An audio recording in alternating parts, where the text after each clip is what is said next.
Halo guys, aku Cinta Komara. Di sini aku mau jelasin pemilihan tempat tinggal bagi lansia. Jadi, tipe living arrangement untuk lansia menurut Indriani tahun 2012 itu ada dua. Yang pertama, shared living arrangement atau lansia yang tinggal bersama anaknya. Terus yang kedua ada institutional living arrangement, yaitu lansia yang tinggal di panti jompo. Jadi untuk yang pertama, aku jelasin yang ini dulu ya, yang shared living arrangement atau lansia yang tinggal bersama anaknya gitu. Jadi peran keluarga kan sangat penting dalam merawat orang lanjut usia yang ada di rumah. Kesehatan lansia yang ada di rumah itu sangat dipengaruhi oleh sejauh mana keluarga berperan merawatnya gitu loh. Jika keluarga berperan baik, maka kesehatan lansia juga diharapkan baik. Dan sebaliknya, jika peran keluarga buruk atau kurang baik, kesehatan lansia juga mungkin akan menurun gitu. Terus selanjutnya ini ada apa aja sih cara yang bisa dilakuin gitu dari keluarga buat merawat orang lanjut usia yang ada di rumah gitu, entah nenek, entah buyut, entah orang tua sendiri gitu kan. Yang pertama adalah mempertahankan kehangatan keluarga. Ini sangat penting karena menurut aku sendiri kayak kalau keluarganya itu kurang, maksudnya kehangatannya itu kurang, harmonisasi keluarganya itu kurang tuh untuk kesehatan sangat-sangat buruk ya. Jangankan untuk lansia, bahkan untuk anak juga itu kurang baik. Terus yang kedua ada memberikan kasih sayang, waktu, dan perhatian. Terus yang ketiga adalah memenuhi kebutuhan lansia. Bisa kita tahu ya kebutuhan lansia itu seperti kembali ke anak kecil gitu ya. Ada yang butuh pampers juga, ada yang makannya harus disuapi gitu. Terus yang keempat ada memberikan dorongan dan motivasi. Memberikan dorongan dan motivasi ini lebih ke untuk dorongan untuk sembuh. Misal orang lansia di rumah itu sedang sakit, bisa dimotivasi untuk sembuh, untuk hidup sehat, untuk rajin minum obat gitu. Terus selanjutnya jangan menganggapnya beban, karena biasanya orang yang merawat atau anggota yang keluarga yang merawat lansia itu menganggap lansia yang di rumah itu beban gitu loh. Jadi kalau bisa jangan ya teman-teman. Terus yang keenam ada melibatkannya dalam acara-acara keluarga. Terus yang ketujuh ada menghormati dan menghargai. Yang kedelapan ada memberikan dorongan untuk tetap hidup sehat kayak yang tadi aku bilang. Terus selanjutnya ada keuntungan lansia yang tinggal bersama anaknya. Untuk yang pertama yaitu lansia yang tinggal di rumah dapat menerima perawatan fisik dan psikologis yang lebih intim dan personalisasi oleh keluarga dan teman yang masih ada. Terus yang kedua ada lansia yang tinggal di rumah dapat memiliki kemungkinan lebih besar untuk memerankan dan memiliki peran yang lebih besar di dalam rumah gitu ya. Yang nomor 3 ada lansia yang tinggal di rumah mampu melakukan aktivitas sehari-hari secara independen dan menerima bantuan dari keluarga. Jadi kalau biasanya ada lansia yang suka berkebun, ada lansia yang emang sudah rutinitasnya ya dari dulu gitu. Jadi kalau di panti jompo itu kan kurang mendukung, mau berkebun juga banyak orang atau nggak ada lahan gitu. Oke, yang kelima itu ada keluarga yang memiliki pemahaman tentang perawatan lansia akan memiliki pengaruh positif terhadap sikap dan perilaku lansia.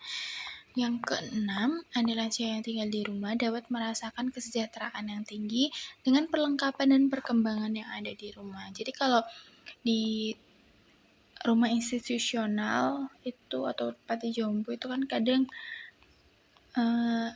kurang update gitu perlengkapannya. Kalau di rumah kan biasanya ada yang lebih muda, ada yang lebih update gitu. Jadi lansia yang ada di rumah juga ikut merasakannya gitu. Terus ini kerugiannya lansia yang tinggal di rumah bersama anak. Yang pertama ada lansia yang tinggal di rumah itu dapat lebih bergantung kepada keluarga dan teman-teman untuk melakukan perawatan dan memenuhi kebutuhan sehari-harinya.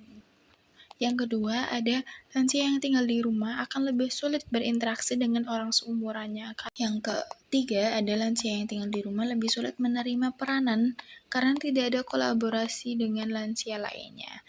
Oke, kita masuk materi yang kedua, yaitu institutional living arrangement untuk orang yang lanjut usia. Jadi orang lanjut usia itu sering dianggap beban ya, seperti yang aku bilang tadi, sering dianggap beban atau kendala dalam keluarga gitu. Itulah mengapa banyak di antara mereka yang lebih nyaman gitu, merasa lebih nyaman hidup di rumah pelayanan sosial untuk lansia atau panti jompo itu kan. Nah, di tempat ini mereka tuh biasanya menghabiskan sisa hidup mereka. Terlepas dari situasi atau kondisi apapun, lansia terutama yang tinggal di panti jompo ini harus selalu patuh pada aturan dan layanan yang mungkin gak memuaskan mereka gitu loh. Terus selanjutnya yaitu apa aja sih kemampuan yang harus dimiliki seorang perawat yang memberikan asuhan kepada lansia gitu loh. Yang pertama yaitu mampu membina hubungan yang terapeutik dengan lansia.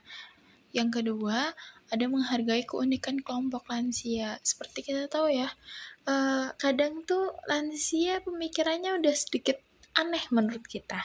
Jadi harus bisa menghargai ya. Yang ketiga yaitu ada mempunyai kompetisi klinis sebagai dasar dalam melakukan tindakan perawatan. Terus yang keempat, ada memahami perubahan generatif secara fisik dan psikososial pada lanjut usia. Dan yang kelima, mampu bekerja sama dengan tim medis lain. Keuntungan lansia yang tinggal di perawatan. Yang pertama yaitu perawatan dan perbaikan wisma dilakukan oleh lembaga. Jadi dia tuh nggak mikirin aduh genteng bocor harus diapain ya gitu, dia nggak usah mikirin itu karena udah dilakukan sama lembaganya gitu.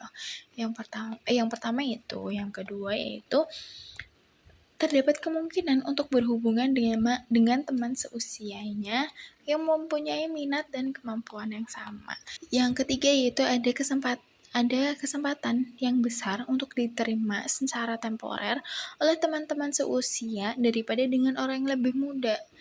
Terus yang keempat, itu ada menghilangkan kesepian karena orang-orang di situ dapat dijadikan teman.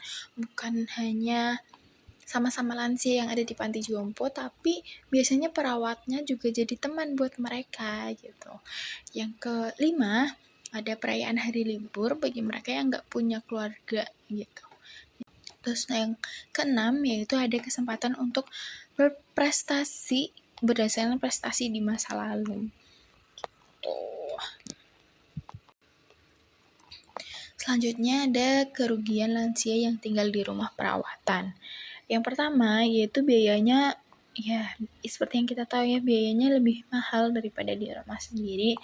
Yang kedua ada pilihan makanan yang terbatas dan sering diulang-ulang gitu, dan itu tuh kadang kurang menarik atau bisa aja itu emang menarik tapi rasanya nggak sesuai sama lidahnya gitu. Dan yang ketiga adalah letaknya yang kadang tuh jauh dari pertokoan, jauh dari hiburan dan organisasi masyarakat. Jadi sekian dari aku. Kalau ada yang mau ditanyakan silahkan komen di bawah dan terima kasih. Bye-bye.